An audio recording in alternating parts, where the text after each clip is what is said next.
1444 Hijriah yang insyaallah mungkin nanti untuk lebih jelas dan lebih tegasnya akan disampaikan oleh Al-Ustadz yang kita undang nanti. Salat serta salam tercurahkan kepada baginda Nabi besar Muhammad SAW beserta seluruh keluarganya, sahabat tabi'innya. Mudah-mudahan kita semua menjadi pengikut yang setia, mengikuti ajaran yang disampaikan oleh beliau. Amin ya rabbal alamin. Atas nama panitia kami menyampaikan ucapan banyak-banyak terima kasih pada bapak-bapak semuanya, terutama pada pengurus Mushola Miftahul Jannah. Waktu dan tempat kami persilakan.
Kepada Ustaz Nur Arafah SPD kami mengaturkan terima kasih.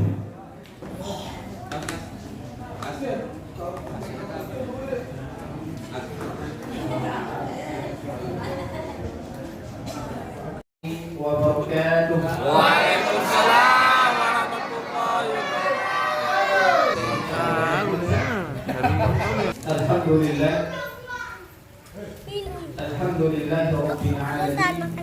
Wassalatu wassalamu ala asrafil anbiya'i wal mursalin wa ala alihi wa ashabihi wa man tabi'ahum bi ihsanin ila yaumiddin wa ba'd. Asyhadu an la ilaha illallah wahdahu la syarika lah wa asyhadu anna Muhammadan abduhu wa rasuluhu la nabiyya wa la rasula ba'da.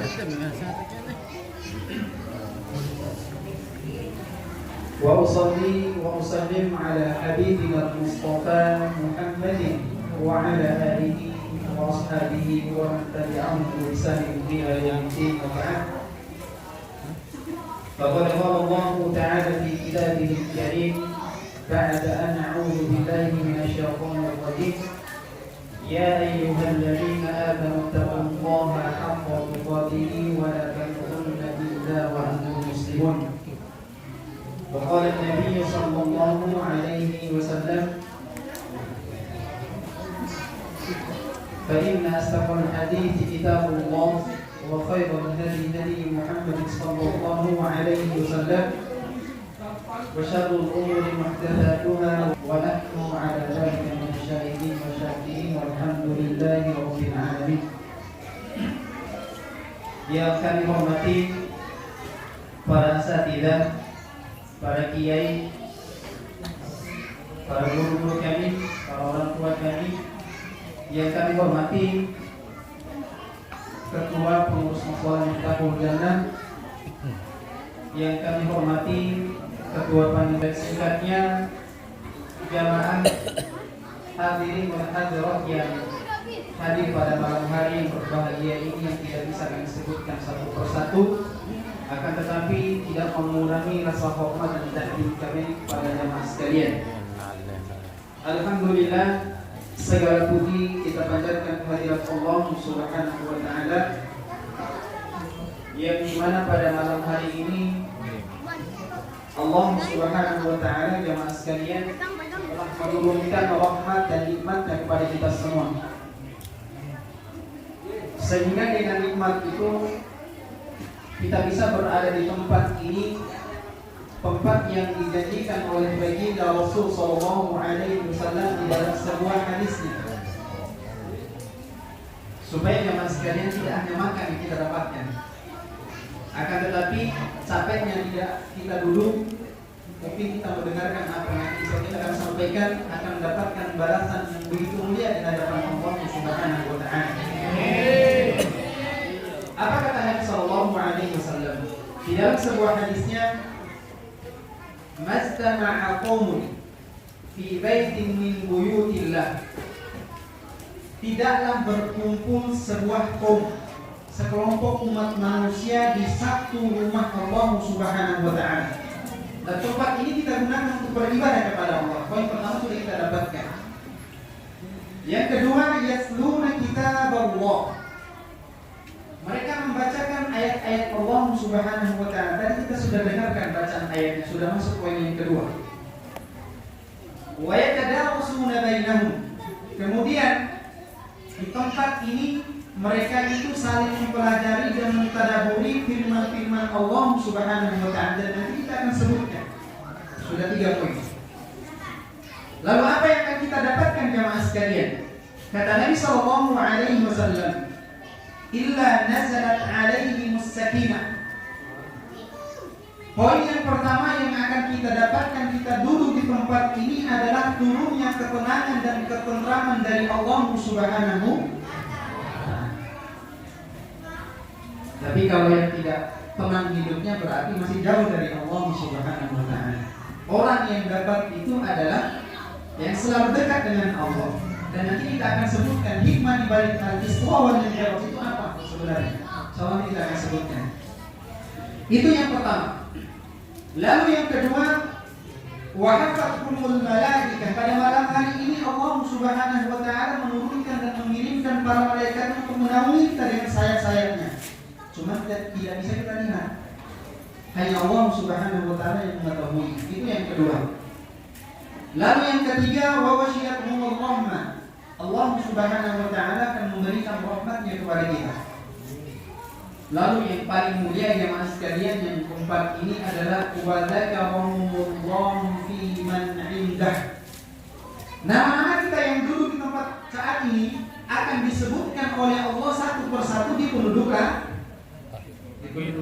Dan itu akan membuat para penduduk langit cemburu kepada kita umat manusia. Sampai di pertama kali diciptakan umat manusia, penduduk langit yang paling pertama cemburu itu siapa ya mas sekalian? Yang disebutkan di dalam surah Al-Baqarah. Ketika Allah mengutus kita sebagai khalifah di muka bumi ini, siapakah penduduk langit makhluk Allah yang cemburu terhadap manusia yang dikirim ke muka bumi ini untuk menjadi khalifah? Yang disebutkan di dalam surah Al-Baqarah. Siapa ya mas sekalian? Ya? Pertanyaan yang kedua, siapa nama pemain bola yang barusan memenangkan Piala Dunia yang pakai nomor punggung 10? Nah itu permasalahan kita jemaah sekalian. Yang berkaitan dengan masalah kehidupan akhirat kita, yang menambah keimanan kita, tidak kita mau perdalam dan tidak mau belajar. Akan tetapi yang berkaitan dengan kehidupan dunia ini, setiap hari kita perdalami pemahaman tentang dunia. Makhluk Allah yang pertama kali cemburu kepada umat manusia ketika umat manusia itu diciptakan oleh Allah, dikirim ke muka bumi ini sebagai wanita adalah malaikat yang disebutkan di dalam surah Al-Baqarah, dan bahkan mereka mengadu kepada Allah Subhanahu wa taala kenapa engkau mengutus manusia yang nanti ketika mereka di bumimu akan saling mengeluarkan darah, pertempuran, peperangan di mana-mana. Tetapi di balik itu semua jemaah sekalian, Allah Subhanahu wa taala Maha mengetahui terhadap apa yang dilakukan. Pasti akan ada hikmah di balik itu semua. Nah jemaah sekalian, karena sudah begitu banyak nikmat Allah Subhanahu wa taala yang Allah turunkan kepada kita, maka wajib kita syukuri dengan 3 rukun. Kalau 3 rukun ini tidak kita tunaikan, maka kita tidak termasuk orang yang bersyukur. Siapa jemaah sekalian yang bisa menyebutkan 3 rukun ini, nanti akan ada hadiahnya dari kami.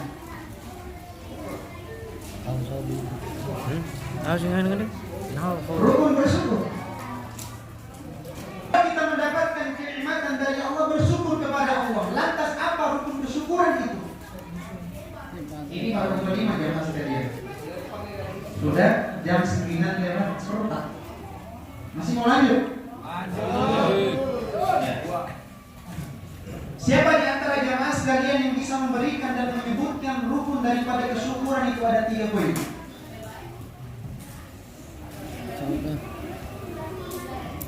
Alhamdulillah. Dengan lisan kita ini bersyukur dengan lisan, itu rukun yang pertama. Harus komplit. Ini semuanya, semua manusia bisa mengucapkan ketika mendapatkan kenikmatan dari Allah Subhanahu wa taala, alhamdulillah, segala puji hanya milik Allah. Lantas apakah ucapan kita itu akan memberikan manfaat yang begitu besar dalam kehidupan kita? Tidak, jemaah sekalian. Itu belum seberapa. Karena waktu sudah berjalan, kita tambah yang kedua. Asyukru bil qalbi, bersyukur dengan hati kita. Bagaimana caranya jemaah sekalian? Ketika kita mendapatkan kenikmatan, harta kekayaan yang ingin kita dapatkan diberikan oleh Allah Subhanahu wa taala, maka kita harus yakini bahwa itu adalah pemberian dari Allah Subhanahu wa taala, bukan karena usaha dari payah kita, bukan. Jangan sampai kayak Qarun. Sebelum ia diberikan kenikmatan oleh Allah Subhanahu wa taala, Qarun ini adalah orang yang pandai menjaga ibadahnya kepada Allah. Akan tetapi seiring berjalannya waktu, Allah kabulkan doanya sehingga harta yang berlimpah yang Allah berikan sehingga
Aqui, eu não ponho.